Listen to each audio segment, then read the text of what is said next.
स्वागत करती हूँ आप सबका the Bihar teachers history makers मेरा मोबाइल मेरी शिक्षा के इस मंच पर।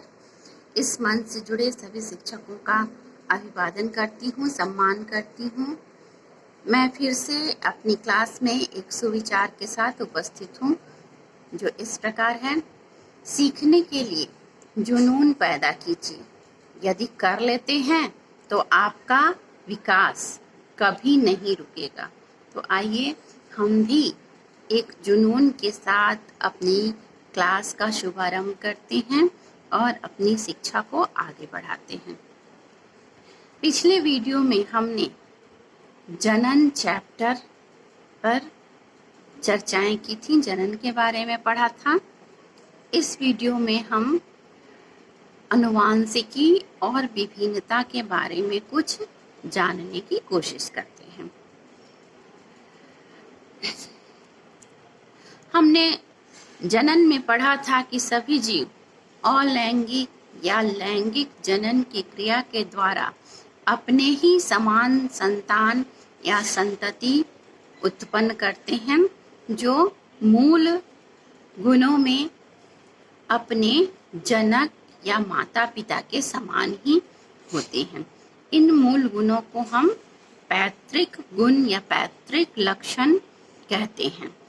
इस प्रकार हम देखते हैं कि जो मूल गुण या पैतृक लक्षण या पैतृक गुण हैं, वह एक पीढ़ी से दूसरी पीढ़ी में स्थानांतरित होते हैं, अर्थात माता पिता से संतान में जाते हैं, जिसके कारण जो संतान होती हैं, संतति होती हैं, वह आकार, मूल आकार या कुछ गुणों में अपने माता पिता के समान ही होते हैं। इसके कारण पृथ्वी पर जीवों के जातियों का अस्तित्व कायम रहता है।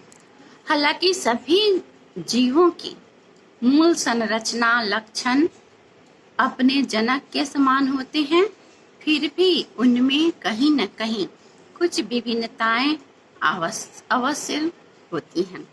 जैसे सफेद गाय की संतान काली भी होती है और लंबे मनुष्य की संतान नाटी भी हो जाती है। तो इस तरह की विभिन्नताएं उनमें पाई जाती हैं। मनुष्य की बात करते हैं तो समरूप यमज या समरूप जुड़वा, जिसको हम आइडेंटिकल ट्विंस भी कहते हैं, उनको छोड़ दिया जाए तो सभी जीवों में, सभी मनुष्यों में कुछ न कुछ विभिन्नताएं अवश्य होती हैं। तो आइए पहले यह जो शब्द आया है समरूप यमज, इसके बारे में हम कुछ जान लेते हैं। समरूप यमज को जानने के लिए हम पहले निषेचन पर कुछ चर्चा करते हैं। तो सामान्य तौर पर स्त्री के अंडाशय से हर महीने एक ही अंडा निकलता है या अंडाणु निकलते हैं, जिसको हम ओव्यूलेशन या अंडोत्सर्ग कहते हैं।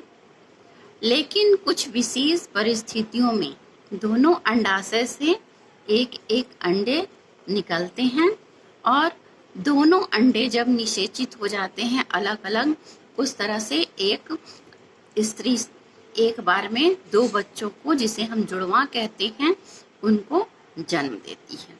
तो यह साधारण रूप से जुड़वा हो गए। अब जब हम समरूप जुड़वा या समरूप यमज की बात करते हैं, तब एक अंडाणु जब एक शुक्राणु से निषेचित हो जाता है, यानी जब मेल गैमेट या नर युग्मक और मादा गैमेट या फीमेल गैमेट मिलकर निषेचित होते हैं, संयोजित होते हैं और युग्मनज या जाइगोट का निर्माण करते हैं। इसी जाइगोट के कोशिकाओं में विभाजन के फलस्वरूप जीवों का निर्माण होता है। तो जाइगोट की जो कोशिका होती है वह डिप्लॉयड होती है, इसमें गुणसूत्र की संख्या पूर्ण होती है।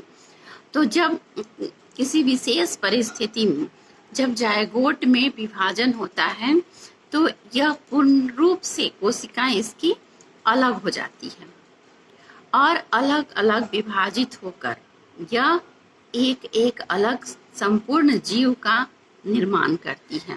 तो इस स्थिति में जो दो बच्चे उत्पन्न होते हैं वे दोनों या तो दोनों गर्ल चाइल्ड यानी लड़कियां ही होती हैं या दोनों लड़के ही होते हैं।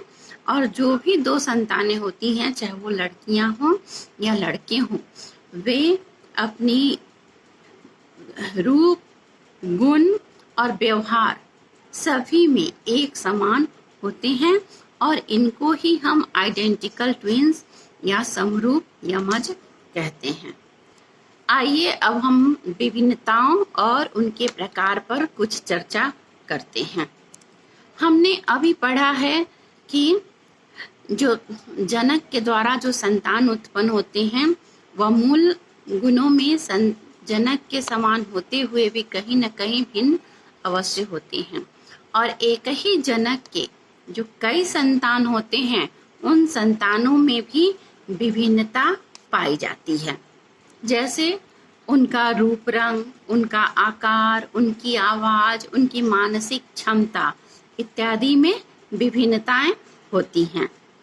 एक ही प्रजाति के जीवों में दिखने वाली विभिन्नताएं जो होती हैं या तो आनुवंशिक होती हैं या फिर वातावरणीय दशाओं के कारण उत्पन्न होने वाली विभिन्नताएं होती हैं। अतः विभिन्नता जीवों का वह मूल गुण है जिसके कारण जीव अपने जनकों से या उसी प्रजाति के अन्य जीवों से मूल लक्षणों या मूल स्वरूप में अलग दिखता है या भिन्न दिखता है। ये जो विभिन्नताएं होती हैं वह जीन के माध्यम से एक जीव से दूसरे जीव में स्थानांतरित होती हैं। अब प्रश्न उठता है कि जीन क्या है? तो जीन क्रोमोसोम या गुणसूत्र का क्रियात्मक खंड होता है।